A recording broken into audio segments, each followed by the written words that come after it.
저는 오빠만 위로 셋이나 있는 집에 태어난 40대 여성입니다. 아마도 성별이 다른 형제들과 자라다 보면 그 환상이 와장창 무너지는 걸 경험해 보신 분들은 알 거예요.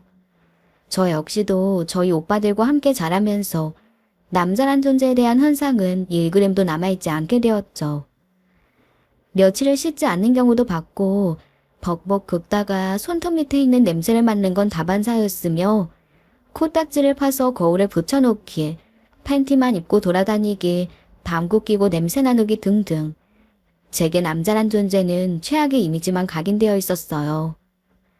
더구나 그런 오빠들이 밖에서는 너무나 멀쩡한 사람처럼 돌아다닌다는 게 제게는 더없이 무서웠죠.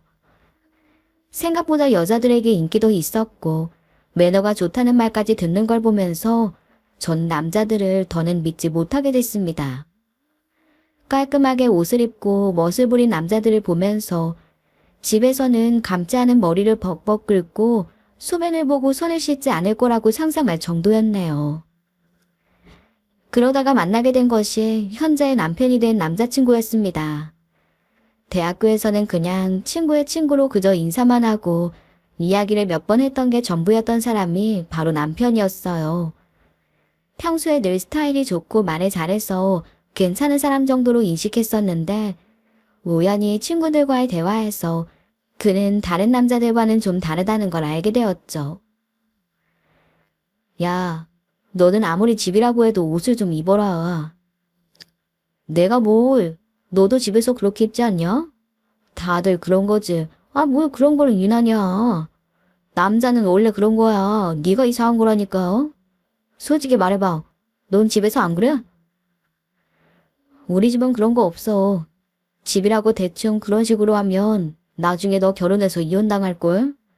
제발 씻는 것도 좀 잘 씻고 다니고. 와, 진짜 억울하다. 야, 나 정도면 진짜 깔끔한 거야. 네가 이상한 거라고. 신기하게도 그 몇 마디 말이 더해지자 관심이 생기기 시작했습니다. 그리고 그 관심은 만남으로 이어졌어요. 만나면 만날수록 그 사람은 저희 오빠나 다른 남자들과는 다르다는 걸 알게 되었습니다. 말만 그런 게 아니라 실제로도 흐트러지는 걸 무척이나 싫어했어요. 그렇다고 깔끔을 떠는 게 아니라 오직 본인에게만 엄격한 그런 사람이었죠. 꾸준히 운동도 하고 자기관리도 철저했으며 옷도 굉장히 잘 입었어요. 저와 오랜 기간 사귀면서도 늘어지는 법도 없었네요. 그래서 그런 그와 결혼을 생각한 건 어쩌면 당연했습니다. 결혼 후에 축축 늘어져서 배를 긁고 있는 남편만큼 끔찍한 건 없을 거라고 생각했으니까요. 그런데 그 결정으로 제 인생은 완전히 바뀌고 말았죠. 남편이 다른 남자랑 똑같아진 건가 하고 물으신다면 그건 아닙니다. 결혼하고도 집에서든 밖에서든 남편은 흐트러지지 않았으니까요. 그런데 문제는 그렇게 사는 이유를 뒤늦게 알게 되었다는 거예요. 남편은 한마디로 남들의 시선에만 신경 쓰는 사람이었어요. 더구나 그 남들이라는 것에 저는 물론이고 가족들 모두가 포함이 되어 있는 거였죠. 쓰레기를 버리러 가는데 그렇게 간다고? 오늘 분리수거하는 날이라 사람들이 엄청 많다니까. 대충 하고 다니는 건 좀 아니니까. 어때? 꿈인 것 같은데 꿈이지 않은 그런 느낌이지? 어, 아주 멋지네. 근데 그래도 정장은 좀 아니지 않나? 에이, 내가 오늘 반찬해서 빨리 퇴근을 했잖아. 그냥 편안하게 나가면 주변 사람들이 뭐라고 생각하겠어. 혹시 회사에서 잘린 거 아닌가? 이런 생각을 하겠지. 뭐하러 그런 생각을 하게 만들어. 그러니까 막 퇴근해서 아내를 돕는 그런 느낌 좋잖아. 그럼 다녀올게. 그런 모습을 쉬는 내내 보면서 뭔가 잘못됐다는 걸 감지하긴 했습니다. 하지만 남들의 시선 때문에 집안일을 돕기도 하고 조금 과하긴 해도 정제된 남편의 모습이 그렇게 싫은 건 아니었어요.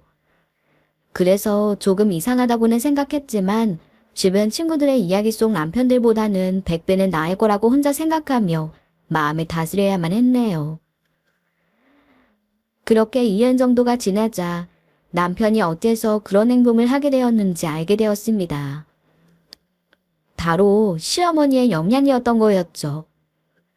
하루는 시어머니가 제게 차를 빌려달라고 하셨어요. 면허를 딴 지 고작 하루 만이었습니다. 병원에 가신다고요? 그냥 제가 모셔가면 안 될까요? 아무래도 면허 따고 하루 만에 차를 몬다는 게 위험하기도 하고요. 왜? 빌려주기가 싫으냐? 조금 걱정이 되는 건 사실이죠. 그리고 제가 모셔다 드린다니까요. 난 그런 게 딱 싫어. 늙은이 취급당하면서 어디 가면 모시러 오고 모셔다 주고 그걸 또 못 빠지게 기다리고 있으라고? 내 주변 친구들도 늘 그런 식인데 난 그렇긴 못 산다. 운전을 직접 해서 내가 알아서 하는 게 멋진 거지. 그럼 차라리 그의 차를 빌리시는 건 걔 보고 걸어 다니라고? 내가 왜 운전을 배웠는데? 저번에 어떤 학생이 나한테 자리를 양보하더라니까. 내가 할머니 소리 들을 나이인 건가 싶고 주변을 돌아보니 다들 버스에 앉아서 얼마나 궁상맞아 보이던지. 난 그렇게는 안 늙을란다. 결국 제 차를 끌고 가서 범퍼를 다 긁어놓긴 했어요. 하지만 이런 성격에 편안한 것도 있긴 했습니다. 자신을 모시고 다니는 느낌이 싫다며 며느리를 대동하고 어딜 가거나 하는 짓은 안 했기 때문입니다. 무엇보다 다른 사람들의 시선을 너무나 중요하게 생각했기 때문에 일반적인 시집살이와는 거리가 있었고요. 대부분은 짜잘짜잘한 것들이었는데 짐을 들고 다니면 멋지지가 않다고 모든 짐을 제게 들게 시키거나 화장을 하지 않았다고 제게 장을 대신 보라거나 하는 그런 심부름 정도였어요. 하지만 한 가지 최악인 것은 유행이라면 뭐든 하려고 했다는 거였죠. 그래서 다른 집에 비해서 돈이 너무 많이 나갔습니다. 어머님이 명품 매장에서 스카프를 사달라고 하셨어. 립스틱도 하나 사달라고 하더라. 그래? 그 정도는 해드릴 수 있지. 당신이 같이 갈 거야? 어머님이 며느리랑 어디 같이 가는 건 별로라고. 친구분들이랑 가실 거래. 카드만 주면 된다고. 그래? 그럼 당신이 사는 거지? 저번에도 내가 사드렸잖아. 나 아직도 할부 내고 있거든. 난 이번 달에 적잔데. 그리고 이번 주에 미용실도 가야 하고 새로 받은 구두도 있단 말이야. 화장품도 다 떨어져 가고. 그래도 친구들이랑 간다는데 아들 카드 가지고 있다면 좀 더 어머님이 좋아하지 않으실까? 친구분들은 당신 칭찬도 엄청 하실 테고 이참에 점수 좀 따야지. 그치? 아, 그런가? 맞네. 그럼 그렇게 하지 뭐. 내 카드로 드릴게. 똑같은 인간을 복사해서 붙여놓은 듯한 시어머니와 남편을 다루는 건 크게 힘들지 않았습니다. 다만 누군가를 다룬다고 생각하는 그게 싫었던 거죠. 마치 어린아이들을 설득하듯이 설명해야 했고 이해를 시키는 것도 사람을 점점 지치게 하더라고요. 더구나 영원히 철이 들지 않을 것 같다는 생각에 초조함까지 들었습니다. 실제로 결혼하고 2년 남편이나 시어머니가 자기 관리에 쏟은 돈만 모아도 못해도 6천은 훌쩍 넘었을 거예요. 시어머니가 면허를 따자 남편은 멋진 아들 역할을 하고 싶어서 차를 뽑아줬고 시어머니는 고맙다며 자신의 카드로 아들에게 시계까지 선물했죠. 심지어 시어머니는 남편과 제게 용돈을 받아 생활하고 있었기에 그 돈은 결국 저희 돈이었던 겁니다. 정말 깨진 독에 물을 부어대는 느낌이 이런 건가 싶었네요. 그래도 워낙 둘 다 뻔한 사람들이라서 제가 잘하면 괜찮을 거란 희망은 있었습니다. 하지만 제 생각이 틀렸다는 걸 증명이라도 하듯이 결혼 2주년이 되기 전에 일이 터져버렸죠. 지금 뭐라고 했어? 회사를 그만뒀다니. 내가 이거 잘못 들은 거지? 잘 들은 거 맞아. 벌써 한 달 전에 그만둔다고 말했고 오늘로 인수인계가 끝이 났어. 당신 미쳤어. 당신 능력에 비해서 연봉도 좋고 복지도 최고라면서 좋아했잖아. 그런 회사를 왜? 아니, 대체 왜 그만둬? 그리고 나랑 상의도 없이 그렇게 그만뒀다고? 상의해도 못 그만두게 할 게 뻔하니까. 난 다 계획이 있다니까. 왜 그만뒀는데? 그 이유나 들어보자. 밑에 직원들은 실력도 좋고 자꾸 치고 올라오는데 나는 뭐랄까 회의감이 들었다고 해야 되나?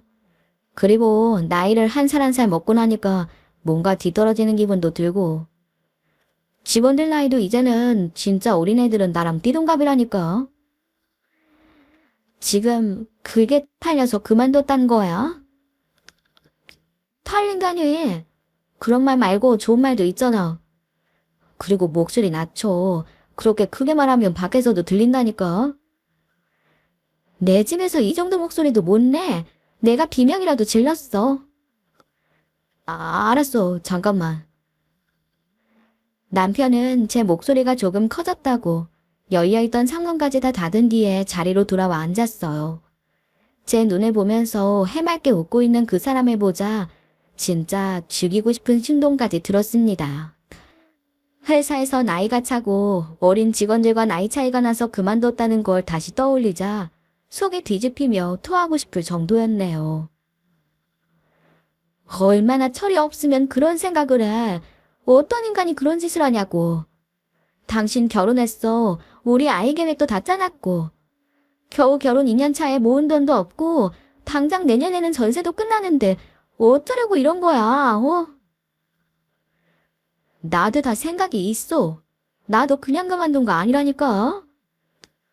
대체 무슨? 사업할 거야. 뭐? 사업은 아무나 되는 줄 알아? 내가 왜 아무나라고 생각해? 내 친구 증거 알지? 나보다 공부도 못하고 머리가 안 좋았던 걔. 공시 준비한다고 몇 년이나 비비거리다가 결국 다 떨어진 걔. 걔도 사업에서 성공했어. 동창회에서 얼마나 거만하게 행동하던지. 아유, 내가 치가 다 떨리더라. 그 사람이랑 무슨 상관인데. 그 멍청한 놈도 하고 개나 소나 다 사업하는데 나라고 못할 건 뭐냐 이 말이야. 언제까지 회사에서 월급 받으면서 살 수 있겠어? 젊고 어리고 유능한 애들은 치고 올라오지. 위에서는 자리 안 빼앗기려고 자기 발에 걸리는 건 다 떨어뜨리려고 하지. 내가 그 중간에 있다가 숨이 막혀서 죽을 것 같아. 그리고 솔직히 성공하려면 사업 아니면 답도 없어. 여보, 그래도 이건 아니잖아. 사업에 성공하는 사람만 있어? 실패하는 사람도 있어. 당신은 그게 문제야. 너무 부정적인 거. 자신감 하나로 충분히 가능한 일인데. 이미 성공 사례들도 다 알아봤고 뭘 하면 될지 생각도 해놨다고. 아무런 대책도 없이 회사를 그만둔 남편은 그 뒤로 사업을 준비한다며 장작 1년을 쉬었습니다. 그 덕에 생활비며 시어머니 용돈까지도 모두 제가 떠안아야 했고요. 솔직히 그쯤 되니 이혼을 떠올릴 정도로 저는 지쳐 있었어요. 나름 사업을 하려고 이리저리 뛰는 걸 보면 안타깝다가도 책임감 없는 그 사람의 모습은 꼴도 보기 싫었네요. 그리고 거기에 또 하나, 시어머니의 근거 없는 자신감이었습니다. 너 표정 관리 좀 하면 안 되니? 어쩜 넌 그렇게 죽상이야, 죽상이. 벌써 1년이 넘어가요. 지금이라도 마음을 바꾸시는 게. 나중에 잘 되면 어쩔 건데. 그리고 너 내 친구들 앞에서 말하는 꼴이 그게 뭐야? 이직 준비를 하고 있다고? 사업 구상을 하고 있다 그것도 아니고 이직? 그 말이 뭐야? 내 아들이 백수라고 광고하는 말 아니냐? 사실은 사실이니까요. 내 아들 사업이 왜 안 되는가 했더니 그게 다 네 탓이구나. 옆에서 응원을 해주고 오로지 가족들을 위해서 성공해보겠다는 애한테 용돈을 줘도 모자랄 판에. 하지만 어머님, 어머님도 회사 다니고 안정적인 게 좋으시지 않으세요? 물론 그야 그렇지. 그래도 난 내 아들 믿어. 또 대기업도 아니고 그냥 그런 회사 다니는 것보다야 사업을 제대로 해서 큰돈 버는 게 훨씬 멋지긴 하잖니. 남들이 보기에도 좋고. 이왕 기사 시작했으니 제대로 끝을 보는 게 맞다고 생각한다. 어쩌면 시어머니와 남편이 그렇게 똑같은지 더는 제 회유가 통하지 않았어요. 그런데 딱 1년 하고도 반년 정도가 더 흘렀을 때 남편의 사업은 잘 돌아가게 되었습니다. 신기하게도 직원 수가 1명, 2명, 그리고 무려 10명까지 늘어났고 수익도 다리 바뀔 때마다 올라가고 있었죠. 솔직히 놀라운 일이었어요. 하지만 놀라움과 동시에 시어머니나 남편의 콧대는 하늘 높은 줄 모르고 솟았네요. 그리고 바짝 날이 선 콧대는 가장 만만한 저를 찌르는 무기가 되었습니다. 다른 집 같았으면 너 진지게 내쫓았어. 알긴 아니? 그렇게 사업 망했다 뭐했다 저주를 하고 축상을 쓰고 있었는데 봐라 지금 내 아들이 어떤 성공을 이뤘는지. 이제 조만간 집도 사고 나한테는 외제차까지 뽑아주겠다고 호언장담하더구나. 아, 네. 아, 네? 그게 대답이 다야? 지 남편이 성공했는데도 반응이 저 모양이니? 돈을 벌어와도 어디 집구석에 가고 싶겠니? 좀 콧소리도 내고 아양도 떨고, 어? 그게 넌 안 돼? 그리고 옷걸이 그게 뭐야? 이름 있는 거 좀 사 입어라. 제가 그 돈을 만져본 적은 없어서요. 그리고 이웃이 뭐 어때서요? 이게 직원 마누라가 아니라 사장님 사모님 소리 들어야 할 텐데 명통 몰라? 그리고 아직은 사업 준비하면서 쓴 돈들을 충당하고 있으니까 그런 거고 오련히 알아서 줄까? 일단은 네 카드로 사든가 뭐 하든가 적당히 좀 맞춰야 될 거 아니야. 격 떨어지는 꼴을 해서는. 사업 준비하면서 쓴 돈을 충당한다? 웃기는 소리였습니다. 남편은 돈을 벌자마자 가장 먼저 사장다운 모습이 우선이라고 외제차를 샀어요. 그리고 2천만 원이 넘는 고가의 시계와 고급 수트까지 몇 벌이나 구매했죠. 뿐만 아니라 자신의 피부 미용을 위해서 피부 관리실 회원권까지 끊었더군요. 그러니 당연히 사업으로 벌어들인 돈은 제게는 단 한 푼도 오지 않았습니다. 애초에 수익보다 지출이 더 컸기 때문에 제가 생활비와 용돈을 대는 건 그대로였죠. 그래도 초반에는 갑자기 큰 돈을 벌게 되어서 정신을 못 차리는 걸 수도 있다 이렇게 생각했습니다. 회사에 입사하고 월급을 받기 시작했을 때 저 역시 쓸데없는 것도 필요하다고 느끼며 구매를 했던 적이 있었으니까요. 그거랑 비슷한 거라고 그렇게 이해했죠. 하지만 남편은 결국 그 선을 넘고 말았어요. 바로 직원들의 월급까지 모두 써버린 거였죠. 저는 당연히 남편에게 책임을 물었습니다. 정말 어쩌려고 그래. 다들 친구 동생 당신 아는 사람들이잖아. 심지어 내 친구까지. 차를 팔든 시계를 팔아서라도 해결을 해야 될 거 아니야. 차입이 미루면서 다음 달 이러면 어쩌자는 거야. 차를 왜 팔아? 내 친구들이 내 차 보고 얼마나 부러워했는데. 고작 이 정도 위기? 그냥 조금만 버티면 넘길 수 있는 문제야. 사업이라는 게 그런 거지. 직원들도 문제를 같이 해결해 나가야 하는 거야. 뭘 내가 혼자 책임을 져? 진짜 생각이 있는 사람이야? 어쩜 그렇게 뻔뻔해? 당장 차만 팔아도 그냥 넘길 수 있잖아. 일단은 이번에는 그렇게 하고 다음부터는 내 자존심이 걸린 문제야. 차를 팔았다는 것부터가 위기라는 걸 광고하는 꼴이 될 거라고. 절대 그렇게 못해. 그리고 팔면 내가 상가격보다 훨씬 적게 나올 텐데 내가 미쳤어? 머리가 있으면 생각을 해. 잠깐 매출이 떨어졌을 뿐이라니까. 남편은 한 달 후면 모든 걸 만회할 수 있다고 호언장담을 했어요. 하지만 남편의 사업은 급속도로 나빠지기만 했네요. 때문에 남편의 지인들 몇 명은 벌써 탈주를 했고 남편을 상대로 소송까지 걸었어요. 그런데 막상 사업이 망할 것 같은 느낌이 들자 남편의 태도는 달라지기 시작했습니다. 애초에 월급을 주지 않는 방향으로 간 거죠. 당시 직원이 총 13명이 있었는데 그들 중에는 무려 6개월이나 월급을 받지 못한 사람도 있었는데 말입니다. 가장 큰 문제는 사업을 하면서 수익이 아예 없었던 게 아니라는 거였어요. 초반보다는 떨어지긴 했어도 어느 정도 수익이 발생을 했었는데도 남편은 이전처럼 돈을 썼고 시어머니에게도 결국 외제차를 뽑아줬죠.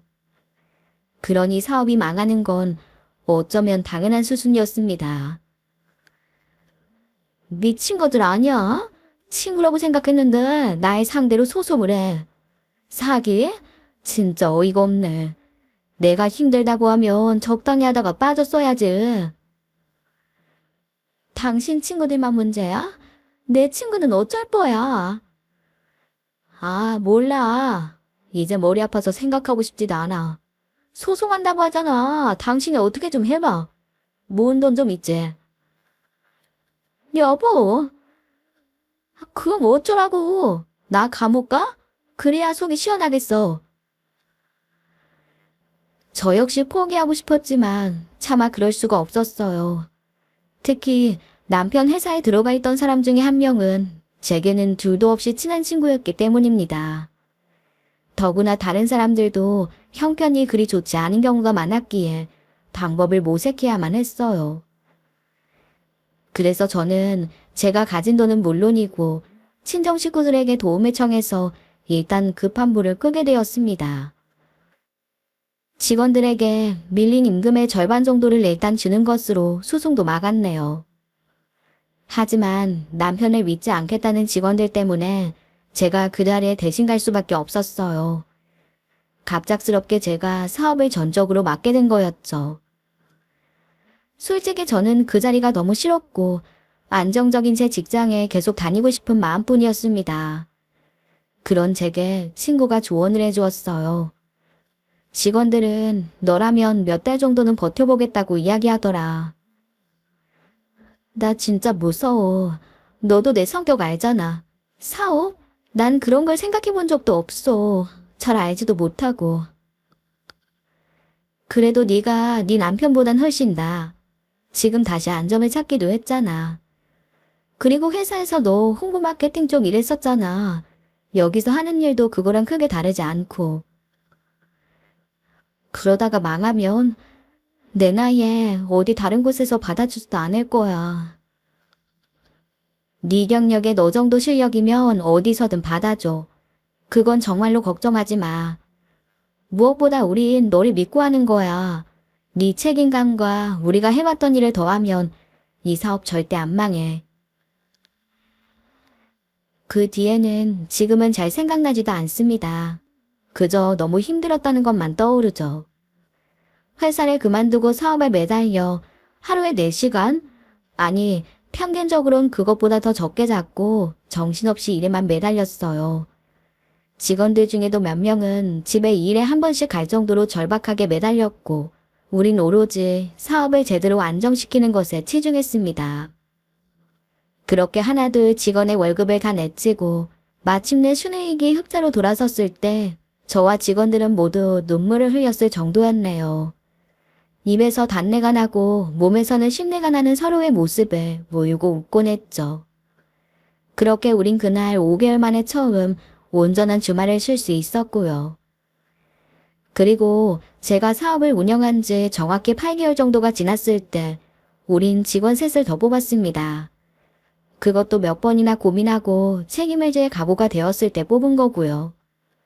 저희 회사 업무에 경력이 있는 경력직 직원들과 개발자 1명까지 뽑았죠. 이전에 있던 직원 중 그만둔 사람들을 뺀 나머지 직원들은 업무를 하는 동시에 교육까지 받아서 좀 더 전문적으로 나가기 시작했습니다. 애초에 남편이 뽑은 직원들의 대부분이 그 어떤 능력도 없이 합격을 해서 다니는 경우가 많았기 때문이었네요. 그래도 몇 달을 그렇게 배우고 교육을 받다 보니 제법 체계가 잡혀가더군요. 그리고 1년 만에 우린 성공이란 말을 입에 올릴 정도로 성장해 있었어요. 물론 그 사실을 남편이나 시댁에 알리진 않았습니다. 최대한 감추려고 했으니까요. 하지만 남편의 지인들 몇 명이 다니고 있었기에 그 비밀은 오래가지 못했어요. 내 회사가 그렇게 성장을 하더니 역시 내가 기틀을 제대로 해놔서 성공을 안 할 수가 없는 거야. 이번에 순세에게 천단이라며? 오락가락해. 직원들 월급 주고 나면 남는 것도 없고. 야, 내 친구가 거기 다니는데 어디서 거짓말을 해? 아니, 애초에 왜 나한테 숨겨? 내가 그 회사 대표인데. 뭐, 대표 자리 못하겠다고 도망쳤잖아, 당신은. 그때랑 지금은 상황이 다르잖아. 그리고 아이디어 자체는 내 거고. 어떻게 보면 지분이 순전히 내 거란 말이기도 하다고. 그러니까 내가 돈 쓰는 걸로 자꾸 눈치 주지 마. 그때까지도 남편은 정신을 차리진 못했어요. 이직을 할 수 있었지만 큰돈을 한 번 만졌던 그 느낌을 잊지 못했는지 자꾸만 성에 차지 않는다며 그만두더군요. 거기다 남들의 시선 때문에 늘 출근하는 척을 하고 외제차를 타고 여기저기 여행을 다니다가 퇴근한 것처럼 집에 오곤 했습니다. 그리고 제게 늘 돈을 받아갈 때마다 자신의 회사니 자신의 아이디어니 매번 그런 연목으로 절 괴롭혔네요. 그런데 시어머니는 그런 남편보다 한술 더 떴으면 떴지 절대 못하지는 않았어요. 하루는 어머님이 저희 회사로 찾아오셨더라고요. 어머님, 여기는 어쩐 일로? 네가 오죽 바쁜 척을 해야지. 아들한테 물어서 왔다. 어쩜 회사에 날 한 번을 안 불러? 모양은 제법 그럴듯한데 책상이랑 의자가 너무 싼 티가 나네. 지금 업무 중이고 회의 중이거든요. 제가 일하는 곳인데 이렇게 연락도 없이 오시는 건 좀 그래요, 어머니. 사업 좋다는 게 뭐니? 이런 자유로움이 있어서 그런 거 아니니? 그리고 막말로 이게 네 회사니? 우리 아들이 키운 아들 회사지. 그리고 난 대표의 엄마고. 이 정도면 찾을 수 있는 거 맞잖아. 자격은 너보다는 훨씬 되는 것 같은데? 어머님, 직원들 앞에서 왜 그런 말을 하세요? 남편은 여기 포기했어요. 온전히 제가 일하고 있는 곳이고요. 솔직히 까놓고 넌 바지 사장이야, 바지 사장. 그게 뭔지 알지? 이름만 네 명일 뿐이지 넌 우리 아들이 다시 일하겠다고 하면 죄송합니다 하고 물러나야 하는 처지라고. 예, 나 커피 한 잔 마시자. 내 아들 회사에서 내가 커피 한 잔도 못 먹니? 그러더니 시어머니는 곡살을 하고 있는 여직원을 야 하고 불러냈어요. 너 가서 커피 한 잔 타와. 내가 누군지 알면 제대로 타와야 할 거야. 시어머니는 그렇게 몇 번을 회사에 찾아오더니 결국 자신의 목적을 이야기하셨습니다. 그건 바로 대표 명의를 바꾸라는 거였어요. 전후 사정을 아예 모르고 명의가 바뀐 것도 모르는 시어머니의 머릿속에서 나온 생각이 아니라는 건 이미 눈치채고 있었습니다. 바로 남편이 뒤에서 그렇게 하라고 시킨 거라는 걸 말이죠. 차마 자신이 저지른 일 때문에 직원들과 마주할 자신은 없으니 시어머니를 앞세워서 그런 것 같았네요. 계속 이런 식으로 출근 도장 찍으시게요? 그래. 내가 원하는 건 말했다. 어디 네가 이기나 내가 이기나 한번 해보자. 역시 그 예상은 한치를 벗어나지 않았고 그날은 집으로 돌아오니 남편도 똑같은 소리라더군요. 거기에 이혼으로 협박하지 하면서 말입니다.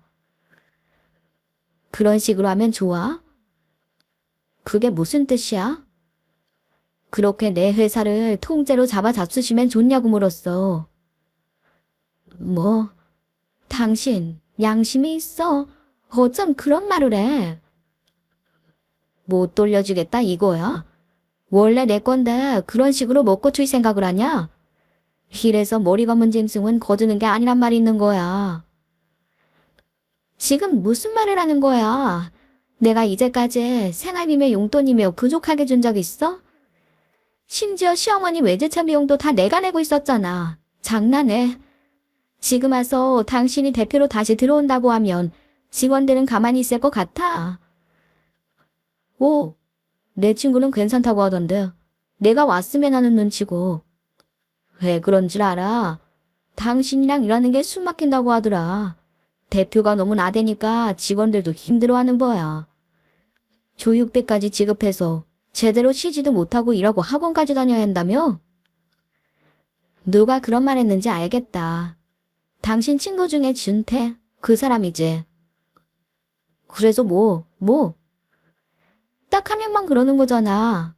다른 사람들은 당신 지인이었어도 당신이 대표로 오면 회사 그만둘 거란 말만 했어. 시어머니가 계속 회사에 오실 때마다 불안해한다고. 알긴 알아. 한 명 아니고 셋이야. 그리고 난 네가 내 명의 돌려줄 때까지 우리 엄마 계속 회사로 보낼 거야. 그래도 못 줘. 내가 대표로 있으면서 얼마나 고생하는지 뻔히 봤으면서 뻔뻔하네 정말. 그럼 나더러 당신이 벌어오는 돈이라 쓰란 말이야. 명이라도 날 줘. 사람들한테 내가 무슨 일 한다는 말은 할 수 있어야지. 남편 밟고 혼자서 잘라면 그게 아내야. 아니, 난 남들 시선 의식한다고 내 회사 사람들 불안하게 못해. 그럼 이혼해. 당신 같은 여자랑 깔끔하게 갈라서고 회사 지분도 반반 나눌 거야. 그럼 되겠네. 공동대표로 내 명함도 준비해놓고. 그래, 이혼해. 이혼하자고. 아, 진짜 미쳤어. 돈에 눈이 멀었구나. 돈에 눈이 먼 건 내가 아니라 너야 너. 당신이라고. 난 정말 어떻게든 이 결혼 유지하려고 애썼어. 당신이 미친 짓을 해도 그래도 이해하려고 노력했고. 하지만 이혼을 들먹일 정도로 돈이 중요하고 사람들의 시선만 중요하다고 생각하는 놈이랑은 더 이상 못 살지. 그러니까 깔끔하게 갈라서. 좋아. 내가 못할 줄 알고. 그런데 이거 하나는 바로잡자. 우리 회사 애초에 내 명의가 아니야.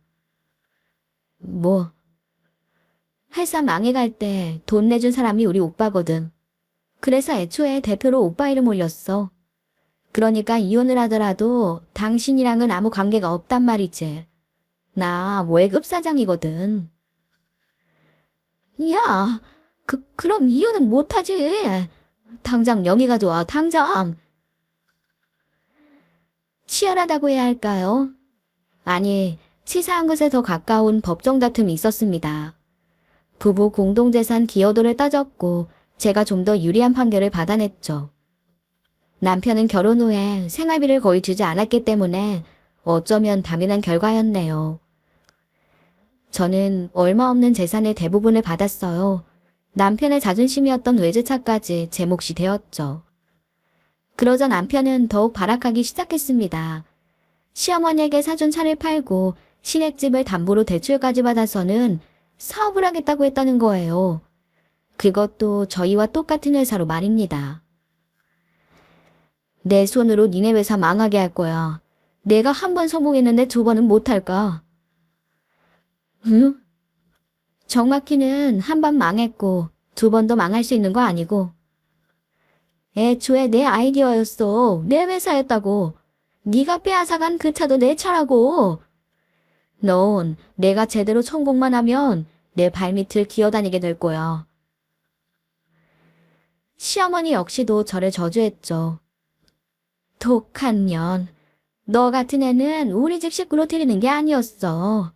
거지 같은 옷에 옥마님 머리라고 돌아다닐 때부터 내 며느리로 너 빵점이었어. 아, 그렇죠. 그럼 어머닌 좋은 차 몰고 모피코트 입으신 거지가 되시겠네요. 너 지금 뭐라고 짓거렸어? 거지? 네. 그거 아세요? 댁 아드님이 사업하신다고 집담보 대출받은 거요. 내 집인데 그걸 모를까? 어이가 없어서. 아, 그럼 그것도 아세요? 사채 끌어 쓴 거요.